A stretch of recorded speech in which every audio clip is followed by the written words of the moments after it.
അതെ, അധിക്ഷേപിച്ചു. കൃഷ്ണകുമാറും പറഞ്ഞു, ദിയയും പറഞ്ഞു, ദിയയുടെ അമ്മയും പറഞ്ഞു. കാറ് കയറ്റിയിട്ട് നീ മുക്കുവത്തിയാ നിന്റെ ഭർത്താവ്. ഞാൻ പറഞ്ഞു ഞാൻ ഹിന്ദു ആണെന്ന് പറഞ്ഞു. അപ്പം നീ ഏത് ഹിന്ദു എന്നാണ് എൻ്റെ അടുത്ത് ചോദിച്ചത്. ക്രിമിനലാണ് നീയൊക്കെ, ക്രിമിനൽ എന്നാ പറഞ്ഞത്. ഞങ്ങളടുത്തും അങ്ങനെയാണ് പറഞ്ഞത്. നീയൊക്കെ മുക്കൂത്തികളല്ലേ, നിനക്കൊക്കെ മീൻ വിൽക്കേണ്ട നിലവാരമേ ഉള്ളൂ. നീയൊക്കെ എന്തിനാണ് എൻ്റെ മോളുടെ ഓഫീസിൽ വന്നത്? നിങ്ങൾക്കൊക്കെ ഈ ഡ്രസ്സൊക്കെ ഇടാൻ, ഈ ഫോണൊക്കെ ഉപയോഗിക്കാൻ നിങ്ങൾക്ക് ആരാണ് അനുവാദം? നിങ്ങൾക്ക് എന്ത് യോഗ്യതയാണ് ഉള്ളത് ഐഫോൺ ഉപയോഗിക്കാനൊക്കെ? എന്ത് യോഗ്യതയാണുള്ളത്? ഇങ്ങനെയാണ് അവർ ചോദിക്കുന്നത് നമ്മുടെ അടുത്ത്. അവരല്ല ആദ്യം കേസ് കൊടുത്തത്, ഞങ്ങളാണ് ആദ്യം കേസ് കൊടുക്കുന്നത്. ഞങ്ങൾ കേസ് കൊടുത്തതിന് ശേഷം സ്റ്റേഷനിൽ നിന്ന് അവരെ വിളിച്ച് പറയുമ്പോൾ അവർ വന്നതിന് ശേഷമാണ് കേസ് കൊടുക്കുന്നത്. ഞങ്ങൾക്ക് എന്തുകൊണ്ടാണ് അവർ കേസ് കൊടുത്തെങ്കിൽ ഒരു FIR ഫയൽ ചെയ്ത് വേണം. നമ്മൾ മൺഡേ ആണ് കൊടുത്തത്.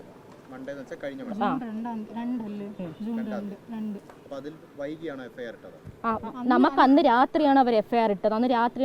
അവരുടെ FIR ഇട്ടിട്ട് നമുക്ക് അതിന്റെ ഡീറ്റെയിൽസും തരുന്നില്ലായിരുന്നു. നമ്മൾ കണ്ടു, കൃഷ്ണകുമാർ സാറ് വന്ന് സ്റ്റേറ്റ്മെന്റ് എടുത്തു, അവർക്ക് ഡീറ്റെയിൽസ് കൊടുത്തു, അവരെ വിട്ടു. നമ്മൾ എത്ര നേരം പിടിച്ചു നിർത്തിയിട്ടാണ് രാത്രി 9:30, 9:30 എന്നിട്ടും തന്നില്ല. വീട്ടിൽ പൊക്കം മെസ്സേജ് വരുമെന്നാണ് പറഞ്ഞത് അവർ. അതെ, 1 വർഷമായിട്ട് 30-നകത്തൊക്കെ വന്നിട്ടുണ്ടാവണം. അതിനകത്തൊക്കെ നമുക്ക് വന്നിട്ടുണ്ടാവണം.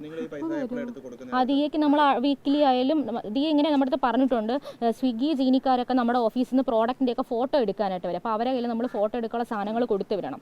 അപ്പോൾ അതിൻ്റെ കൂട്ടത്ത് 3-4 സെൽഫ് അറ്റസ്റ്റ് കവറിൽ റാപ്പ് ചെയ്ത് ക്യാഷ് അതിൻ്റെ അടിയിൽ വെച്ച് കൊടുക്കാൻ ദിയ പറഞ്ഞിട്ടുണ്ട്. ദിയയ്ക്ക് സ്വിഗ്ഗി ജീനിയിൽ അകത്ത് വെച്ച് കൊടുക്കാൻ, ജൂവലറിയുടെ കൂടെ ദിയയ്ക്ക് ആ ക്യാഷ് എടുക്കാനായിട്ട് അങ്ങനെ കൊടുക്കാൻ പറഞ്ഞിട്ടുണ്ട് ദിയ. എല്ലാ തവണയും അങ്ങനെയാണ് കൊടുക്കുന്നത്. ആഴ്ചയിലും അല്ലാതെ വീക്കിലി. പിന്നെ ദിയ അല്ലാതെ ഓഫീസിൽ വരുമ്പോൾ ഞങ്ങൾ അടുക്കളയിലാണ് ക്യാഷ് വെക്കാൻ പറയുന്നത്. അവിടെ നിന്ന് ദിയ എടുക്കാറുണ്ട്. സാലറി അല്ല, ദിയ തരുന്നതല്ലാതെ നമ്മൾ എടുത്തിട്ടില്ല.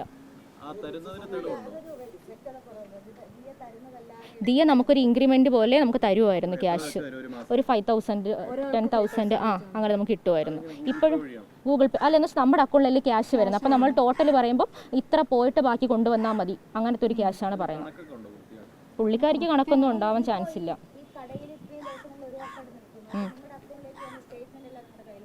ഞങ്ങളുടെ ഇല്ല, അവരേലും ഉണ്ട്. നമ്മുടെ ഇപ്പോൾ എടുത്താൽ നമുക്ക് എടുക്കാൻ പറ്റും.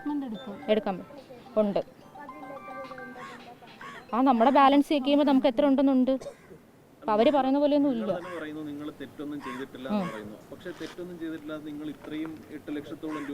അതാ പറഞ്ഞ അവർ നമ്മൾ ആദ്യം നമ്മുടെ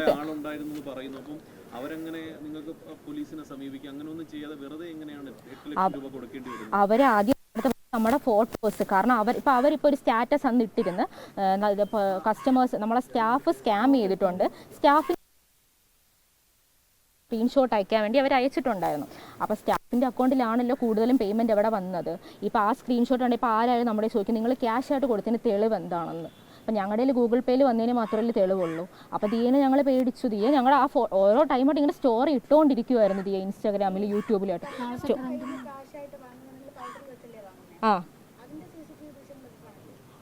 CCTV അതെല്ലാം എടുത്തുകൊണ്ട് അടുക്കളയിൽ വെക്കാനാണ്. ദിയ അടുക്കളയിൽ നിന്നാണ് ക്യാഷ് എടുക്കുന്നത്. 500. അതെ, കൗണ്ടറിൽ വെച്ച് വാങ്ങും, അല്ലാതെ നിന്നും മേടിക്കാറുണ്ട്. കസ്റ്റമർ കൂടുതൽ ഓൺലൈൻ ക്യാഷാണ് ചെയ്യുന്നത്. ഉണ്ടാവണം. അതെ,